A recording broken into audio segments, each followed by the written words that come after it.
Mangwanani akanaka vedare, tinokugamuchirai zvekare kune chimwe chirongwa pano paZim, Facebook, Secrets and Confessions. Tadzoka zvekare nemamwe mamessages.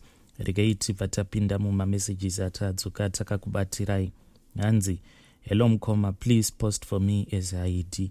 Inini ndiri mukadzi ane 28 years, 11 years in marriage. Kana ari mwana ndine mwana 1, mwana uyu ane 10 years. But zvava kuramba kuti tinge tichiita umwe mwana zvekare. Saka zviri kuitika ndezvekuti pese patiri kufamba, tiri kuti kana tikafamba tinobva tabata vamwene vangu navatezvara. Tiri kuudzwa iko kuti vamwene navatezvara hanzi ndivo vanopota vachindiita mukadzi. Hanzi ivo vamwene vangu, hanzi vane mubobobo. Now kubva 2019 dambudziko randava kusangana naro nderekuti handichatoendi kuperiod zvachose. Ndinogona kungoenda kumaperiods ka1 pagore. Kana kuri kumadoctors ndanzwa nekuenda ndichinotsvaka problem kuti iri papi, asi chachinja hapana. Dambudziko riri pakuti ndodiwo nhai vedu we.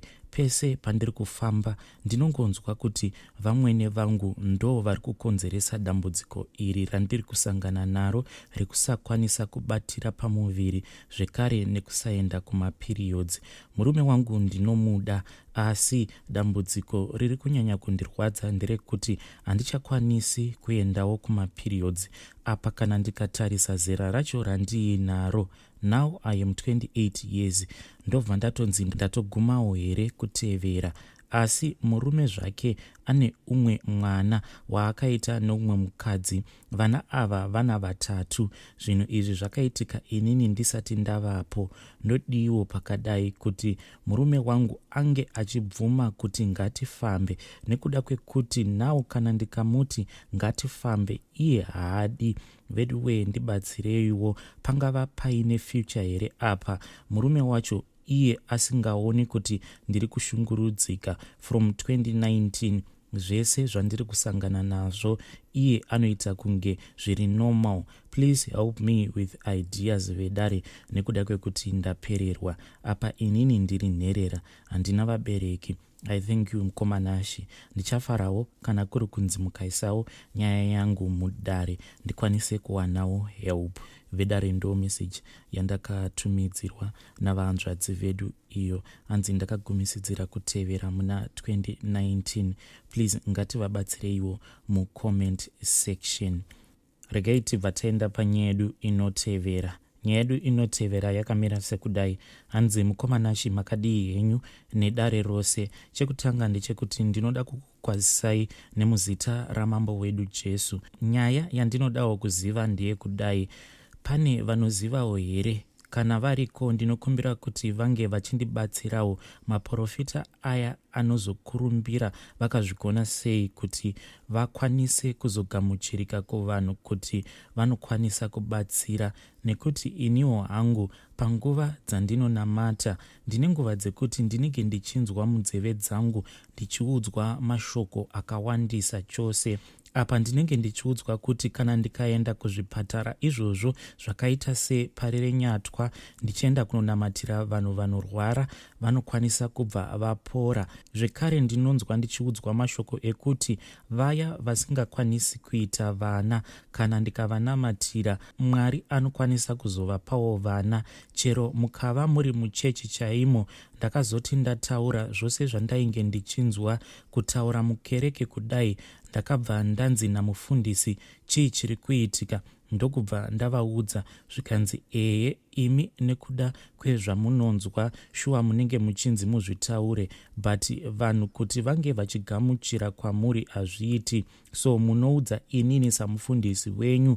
Inini ndobva ndangoita sekunge ndapiwa dzidziso kuvanhu, not kuti imimi munge muchimira pamberi pevanhu. Hazviiti, nekuda kwekuti muri mwana wesangano. Ndakangotiwo ndizvozvo nekuda kwekuti makereke atinopinda acho ane mitemo inogadzwa panyaya panyama. Saka inini chava kundinetsa ndechekuti nemashoko aya andinonzwa, kana ndikasaita manzwiro andinenge ndaita, handizopiwewo shamuna Mwari here? Ndinenge ndoita sei kana ndikaramba kutumwa naShe? Ndibatsireiwo ipapo nedare. Zvinogara zvichingondinetsa mupfungwa. Nerimwe zuva takati tiri mukereke zvekare, paiva nevamwe amai vainge vari pawheelchair. Ndakangonzwa kuti ndinofanira kuvanamatira Mwari vanobva vatoisa simba mumakumbo avo vakwanise kufamba, asi vakadzoserwazve cheya iya. Sei vanhu tine kutenda kushoma. Ndakazvishayavo. Inyaya yekubhabhadzira zvivi kumakereke nevamwewo vanongouya vachiti hakuna achationa, hakuna anosimudza munhu achiti makatadza zvakati, kana kuti mufundisi nedare ravo. Ndinoona sekuti mufundisi nedare ravo vakatoona kuti hazvikodzere kuti ndingavatorera basa ravo. Ndibatsireiwo please, kunyanya kuvafundisi varipo pano, kuti ndo zvazvinoitwa here? Nekuda kwekuti kana ndiri seni, Mwari ndinoona kuti pane pavanoda kuti vange vachindisvitsa zvisinei nezvigaro izvi, nekuti kutonzwa kwandinoita vanoona zvakaringana, vanotuka imbomirai, zvimwe zambuko rako riri kuno. Amen. Vedare ndo meseji yandakatumidzirwa navanzvadzi vedu. Please ngatitaurei navo mucomment section. Hanzi ndinonyanya kunzwa izwi, hanzi izwi rinenge richindiudza kuti kunyangwe vaya vanoda vana ndinokwanisa kuvanamatira, vobva vatotambidzwa vana mumaoko. Regai ndibva ndavapa nhamba dzaHaidhi, uyo akanditumidzira meseji achiti akagumisidzira kutevera. Hanzi muna 2019. Let's hope kuti zvinobva zvafamba mune zvakanaka. Regai tibva taenda panyedu inotevera. Nyedu inotevera yakamira sekudai. Hanzi mukomana she please post for me as Haidhi. Ndingangoti pandakatanga kuita boyfriend, I was in form 3 panguva yacho iyoyo. Ndakati ndatanga kuita boyfriend yangu, takabva tafambidzana zvakanaka inini nemukomana wangu, kusvikawo inini ndichizopedzawo kunyora form 4 yangu. Ndakati ndapedza kunyora form 4 ndokubva ndaenda zvangu kubasa. Ndakaenda ndikanoshanda kuHarare. Inini neboyfriend yangu takabva taita poor communication. Ndakabva ndatanga kudanana zvekare neumwe mukomana, plus anga ave nekakuchinja kubva pane zvaainge akamboita kare. Pese apa zvinhu zvainge zviri bore. Mafeelings ndainge ndiinawo, but taitoziva pekugumira. Even newandakazodanana naye mumwe uyu takatombodhonza. Ndakazomusiyira nyaya yekuti ainge achindirova, kungoita kanhu kadiki aibva atotanga kukurova. Pandakamusiya, I then met baba vemwana wangu. Takadanana bore, ndakatotiziswa. Tainge tasangana muHarare, but ivo vainge vachigara zvavo kuJoni. Ndakazotumirwa mari ndokubva ndaendawo kuJoni. Ikoko ndo pakabva pachinja zvinhu. Ipapo from day 1 mumwe wangu aitofara, but kusaidi kwangu ndainge ndisina kunyatsokusununguka, kungoburuka bhazi kwandakaita ndichiona my husband to be. Mafeelings ese akabva atopera mukomanashi. Asi sezvisinei takagara tose for 6 years. Ndakapedzisira ndatojaira kuti ndo zviripo. Even aiti kana akandibata handina kana chandainzwa, ndainzwa kutonhora, mafeelings ose kupera. Takazosiyana mukomanashi, but ndinotoona kuti ndo dambudziko ratovapo rekuti inini handina kana mafeelings zvachose mukomanashi. Kunyangwe munhu akati anondida sei, inini ndichitomudawo, ndichitonzwa kuti mumwoyo wangu munhu uyu ndinenge ndichimuda. Asi paya pakuzoti tinofanira kuti tinge tichizosika bonde, mafeelings haatombouyi zvachose. Mukomanashi, nhai ndingaita sei kuti ndinge ndichidzokerwawo nemafeelings, because ndikuda kuti ndinge ndichiitawo normal sezvinoita vamwe vanhu. Handina pandinombotiwo ndatosuvawo bonde. Ndinokumbirawo kana mukazoposta munge muchindizivisawo ndikwanise kuzotevererawo mucomment section. Vedare ndo meseji yandakatumidzirwa navanzvadzi vedu. Please ngativabatsireiwo mucomment section. Hanzi kubva zvandakawanikwa ndakabva ndangonzwa bhodhi yangu ichiti tonho, handisisina kana riya rinonzi feeling yepabonde. Please ngativabatsireiwo mucomment section. Regai tibva taenda panyaya yedu inotevera. Meseji yedu inotevera yakamira sekudai. Hanzi, good day mukomanashi, is this the platform for secrets and confessions? Please post for me as Haiti. Ininiwo ndiri kurarama ndiri kunyika yevatorwa, kwandiri kushanda ndichigara. Ndiri mudzimai abva zera. Mukomanashi, muna 2000 zvakaitika ndezvekuti ndakabva ndashayikirwa nemurume wangu after 4 years in marriage. Murume akati ashayika musi wekuti murume wangu ange achienda kunovigwa. Mangwana acho vatezvara vangu vakabva vandipa Vaseline. Vaseline iyi yavakandipa vakati ndinge ndichizora murume wangu ari mukasiketi kudaro, ende vakati ndinge ndichimuzora ndisina kana kupfeka magloves kana kuti anything mumaoko. Ndaifanira kumuzora ndisina chandainge ndakapfeka mumaoko. I did that, but I don't know kuti zvainge zvichirevei. It has been 22 years since that incident happened to me. I am not married again, although I still have the desire to. I have met men that I could tell kuti this one, he truly loves me and single, but after a few months they just lose interest in me. It has been an ongoing thing.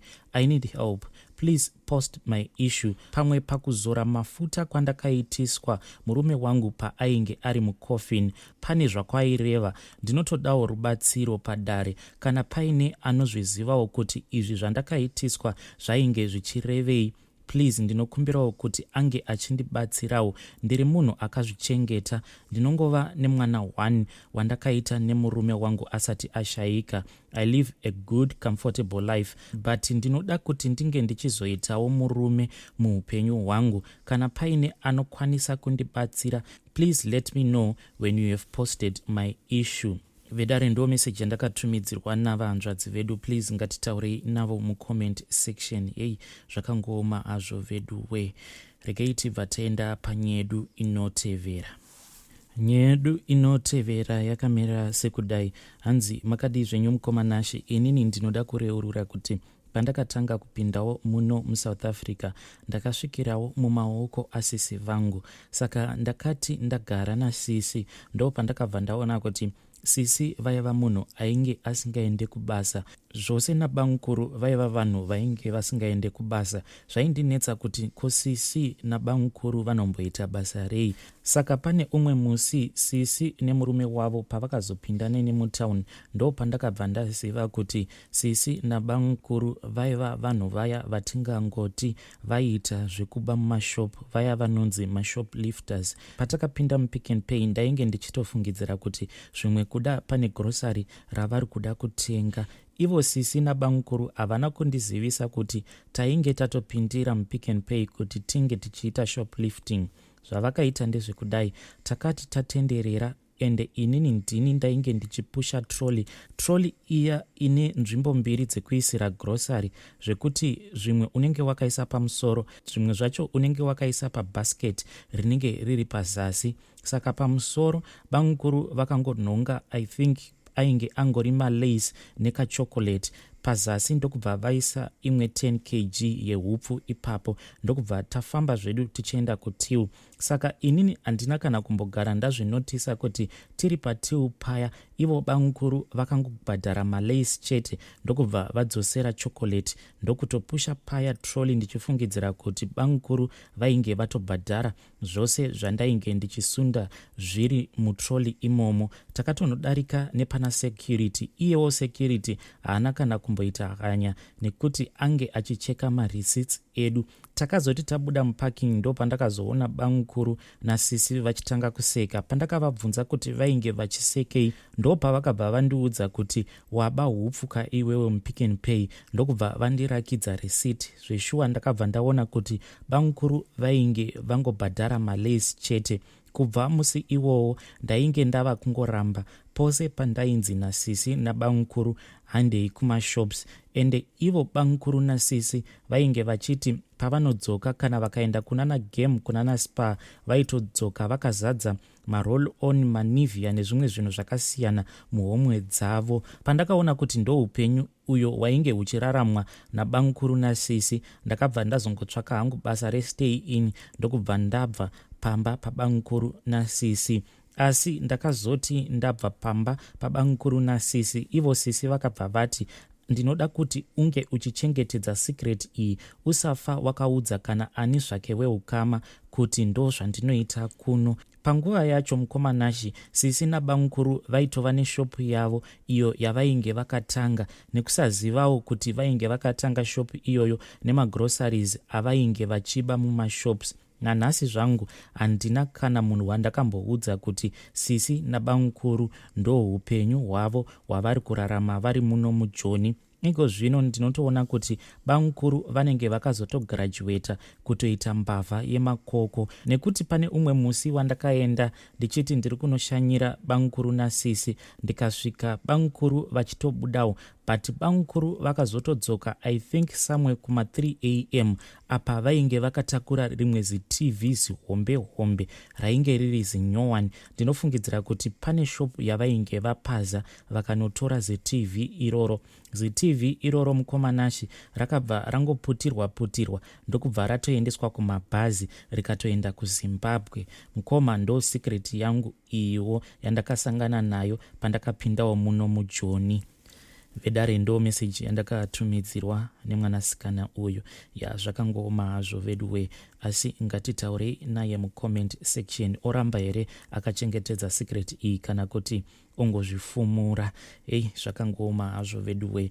Vedare ndo mamessages andanga ndakakubatirai. Ngatisanganei zvekare mune zvimwe zvirongwa zvinotevera.